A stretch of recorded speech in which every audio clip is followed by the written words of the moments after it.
pass the yarn around your little finger. Wrap the yarn around your index finger. Bring it once around your middle finger.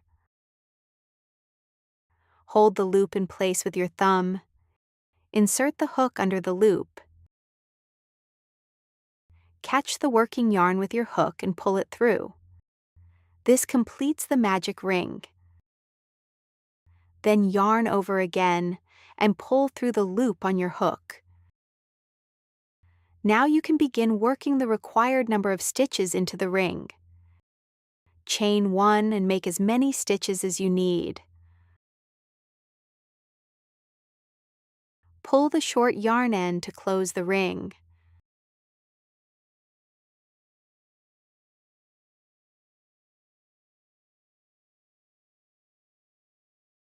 This is how you make a magic ring.